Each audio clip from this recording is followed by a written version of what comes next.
নমস্কার বন্ধুরা, যদি আপনি নার্ভের সমস্যায় ভুগছেন, নার্ভের সমস্যা কিভাবে বুঝবেন যে আপনার নার্ভের সমস্যা হয়েছে? দেখুন, অনেক ভিডিওতে অনেক রকমভাবে অনেক কিছু বলবে, অনেক কিছু খাবারের কথা বলবে, অনেক রকমভাবে আপনাদেরকে বিভ্রান্ত করবে। কিন্তু আমি আজকে এই ভিডিওর মাধ্যমে সম্পূর্ণ অথেন্টিক জেনুইন ইনফরমেশন দেওয়ার চেষ্টা করব আপনাদের। ছোট্ট করে বুঝিয়ে বলি নার্ভের সমস্যা বলতে কি বোঝায়। নার্ভ মানে কি? নার্ভ মানে হচ্ছে স্নায়ু, তাই না? এবং আমাদের শরীরে নার্ভ প্রায় কোটি কোটি রয়েছে, অনেক অনেক নার্ভ রয়েছে। আমাদের পুরো শরীরটা নার্ভ দিয়ে গঠিত। আর নার্ভ মানে হচ্ছে তার, ইলেকট্রিক্যাল ওয়্যার, আমাদের শরীরে সিগন্যাল পাঠায়। ওকে, যেমনি করে ইলেকট্রিক্যাল কোনো একটা সুইচ দাবাইলে কি হয়, ফ্যান ঘরে, লাইট জ্বলে, টিভি চলে, তাই না? ঠিক তেমনি আমাদের কোথাও কেটে গেলে বা কোথাও স্পর্শ করলে কি হয়, সাথে সাথে সেকেন্ডও লাগে না সেই সিগন্যালটা মাথার মধ্যে পাঠাতে, মানে ব্রেনে পাঠাতে। ব্রেন বুঝে যায় আপনার প্রস্রাব চেপেছে, তখন কি হয়, আপনার ব্লাডার মানে মূত্রথলি যখন ভরে যায় প্রস্রাবে, তখন সে সিগন্যাল পাঠায় ব্রেনে। এবার ব্রেন তখন বলে যে এবার আপনাকে ওয়াশরুমে যেতে হবে এই প্রস্রাব ত্যাগ করার জন্য। এই যে সিগন্যালটা ব্লাডার থেকে যে আপনার মাথায় যে সিগন্যালটা পাঠালো, এই সিগন্যালটা তো এমনি এমনি যায়নি। এখানেও একটা ওয়্যার রয়েছে, একটা তার রয়েছে, যেটাকে আমরা বলছি স্নায়ু বা নার্ভ। এই নার্ভগুলোর কাজ হচ্ছে কি, সিগন্যাল আদান প্রদান করা। ওকে, বার্তা পাঠানো, মেসেজ করা। আপনার পায়ে কোথায় একটা পিঁপড়ে কামড় দিল, আপনার ব্রেনে সেই মেসেজটা চলে গেল, সেকেন্ডটা সময় লাগে না। তখন আমাদের ব্রেন বলে যে ওখানে টাচ করে দেখুন কিছু একটা আপনাকে কেটেছে, এবং সাথে সাথে তখন আমাদের হাতটা সেখানে চলে যায়। এই যে কাজগুলো করছে, এগুলাই হচ্ছে নার্ভের কাজ। আর এই নার্ভগুলোকে সুস্থ রাখার জন্য আমাদের কিছু কিছু খাবার রয়েছে, কিছু কিছু নিয়ম শৃঙ্খলা রয়েছে। এগুলো যদি আপনারা সঠিকভাবে ফলো করতে পারেন, মেনে চলতে পারেন, তাহলে দীর্ঘ বিশ্বাস আপনার নার্ভের সমস্যা কখনো হবে না।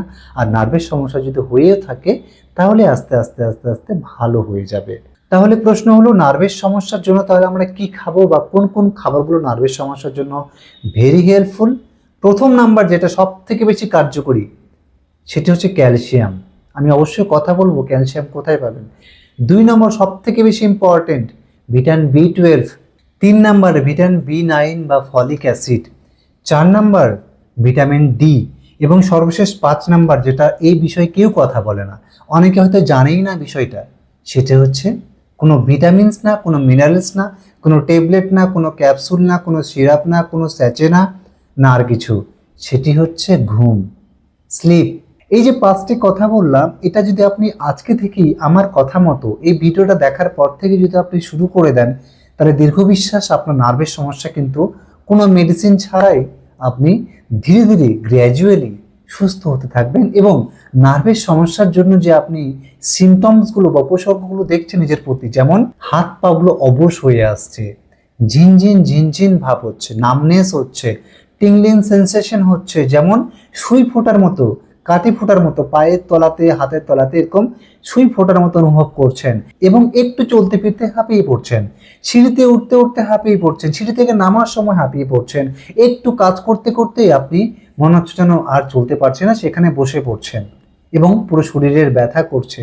এই যে সমস্যাগুলো বললাম, এগুলো হচ্ছে নার্ভের সমস্যা। এবার কথা হচ্ছে, তাহলে এই যে ভিটামিনসের কথা বললাম, যেমন ভিটামিন B12 কোথায় পাবো? অনেকেই বলেন ভিটামিন B12 দুধের মধ্যে সব থেকে বেশি পাওয়া যায়, মানছি। কিন্তু যাদের দুধ সহ্য হয় না, তারা কি করবেন তাহলে? তারা কি ওই ভিটামিন B12 এর অসম্পূর্ণতায় ভুগবেন? না।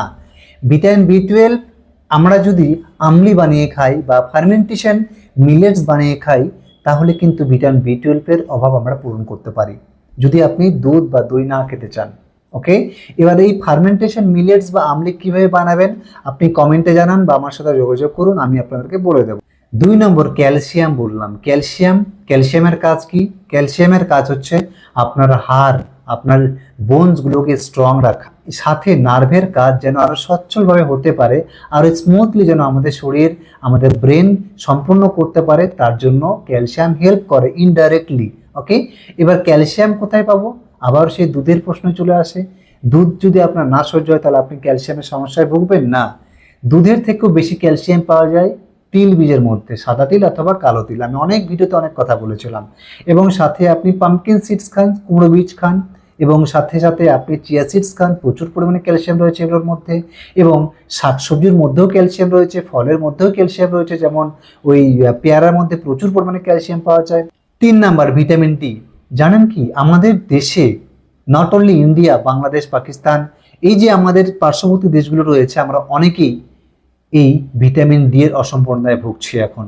আর এই জন্য আমাদের শরীরে অনেক অনেক রোগ ব্যাধি দেখা দিচ্ছে। কেন? কারণ আজকাল আমরা অনেক ফ্যাশনেবল হয়ে গেছি। কেমন ফ্যাশনেবল কথা বলছি আমি?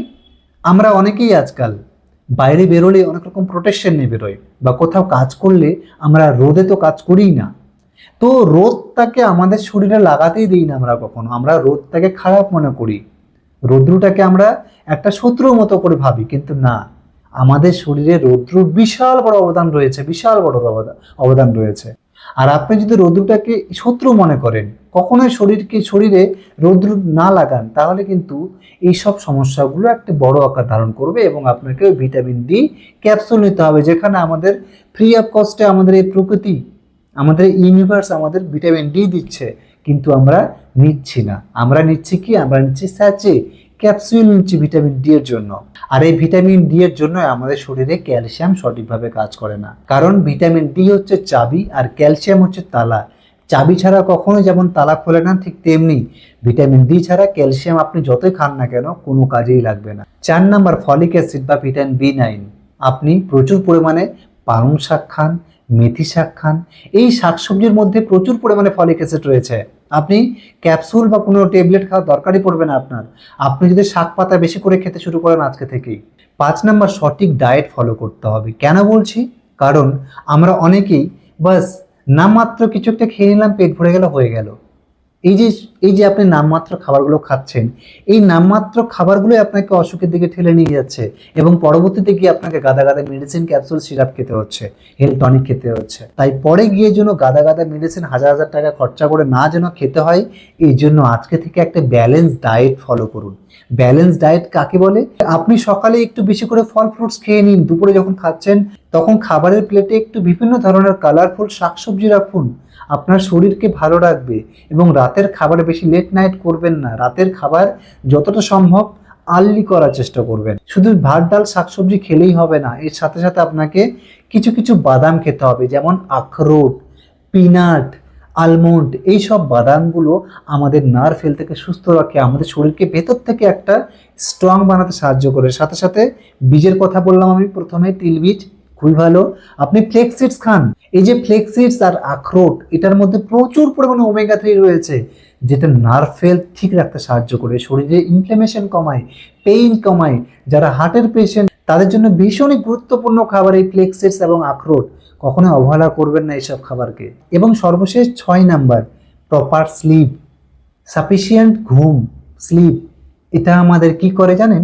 আমাদের পুরো শরীরটাকে রিস্টোর করে, রিপেয়ার করতে সাহায্য করে। আমরা যখন কোনো কাজ করি তখন আমাদের বডি কিন্তু রিপেয়ারিং সিস্টেম চালু করতে পারে না। রিপেয়ারিং কখন করে? যখন আমরা রেস্ট নিই, যখন আমরা ঘুমিয়ে থাকি, বিশেষ করে রাত্রিবেলা 1টা 2টো 3টের সময় বডি যখন গভীর নিদ্রায় থাকে, তখন আমাদের বডি সময় পায়। কি সময় পায়? শরীরের মধ্যে ঢিল হয়ে যাওয়া নাট বল্টুগুলোকে একটু টাইট করে দেওয়ার, মানে রিপেয়ার করার। ঠিক তেমনি আপনি যখন ফাস্টিং থাকেন রোজার মাসে, বা আপনি যখন একাদশী করছেন, ফাস্টিং করছেন, তখন আপনার বডি নিজেকে রিপেয়ার করার সময় পায়। তাই প্রপার স্লিপ আমাদের শরীরে ইমিউনিটি বাড়িয়ে তোলে, রোগ প্রতিরোধ ক্ষমতা বাড়িয়ে তোলে। আমরা ইমিউনিটি বাড়ানোর জন্য কত খাবার না খাই, কত মেডিসিন খাই, তাই না? কিন্তু আমরা কেউই আজকাল দেখা গিয়েছে প্রায় 70-80% মানুষ তাদের ঘুমের সমস্যায় ভুগছেন। অ্যাংজাইটি, ফ্রাস্ট্রেশন, টেনশন নিয়ে রাতে তাদের ঘুম সঠিকভাবে হচ্ছে না, যার ফলস্বরূপ কিন্তু তারা অনেক রকম সমস্যায় ভুগছেন। তাই প্রপার স্লিপ, এটা আপনি অনেক ভিডিওতে শুনতে পাবেন না, অনেকে বলবেও না, অনেক ডাক্তাররা বলবেও না, কিন্তু প্রপার স্লিপ আপনাকে নিতে হবে। প্রপার স্লিপ কাকে বলবো?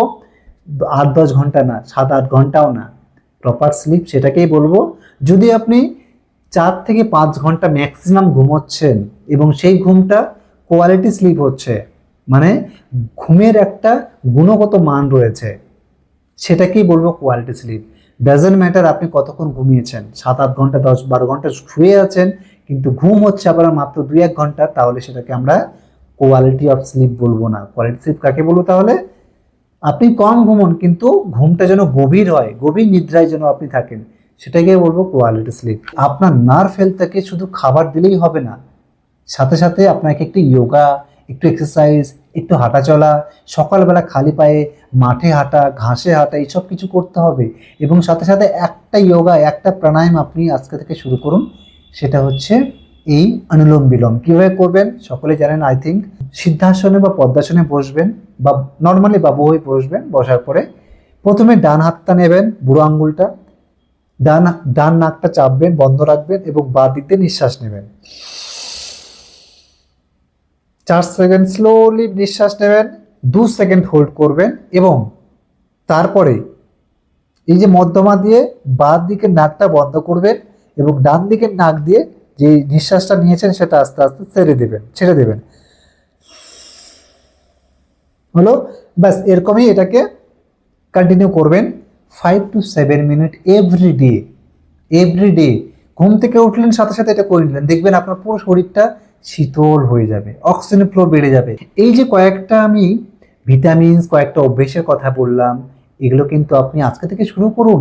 দরকার নেই কোনো রকম বেশি বেশি মেডিসিন খাওয়ার আপনার, বাস এগুলোকে ফলো করুন স্ট্রিক্টলি। সঠিক খাওয়া দাওয়া করুন, রেস্ট নিন, ঘুমন ভালো করে এবং এই প্রাণায়ামগুলো করুন, তাহলেই হবে। যাই হোক বন্ধুরা, আজকের ভিডিওটা আমরা এখানে শেষ করছি। যদি আপনি ক্রনিক বড় বড় রোগ নিয়ে অনেক দিন থেকে ভুগছেন, অনেক ডাক্তার দেখিয়েছেন, ঠিকঠাক হচ্ছে না, অনেক টাকা খরচা করেছেন, তাহলে আমাদের ট্রিটমেন্ট নিতে পারেন আপনি। বাংলাদেশ নাম্বার দেওয়া রয়েছে নিচে, ইন্ডিয়ান নাম্বার দেওয়া রয়েছে। আপনি চাইলে আমাদের ক্লিনিকও ভিজিট করতে পারেন, ডক্টর বিআরসি ক্লিনিক, শিলিগুড়ি, আমাদের মেন হসপিটাল, দিল্লিতে। নমস্কার, সকলে ভালো থাকবেন, সুস্থ থাকবেন, দেখা হচ্ছে পরের ভিডিওতে।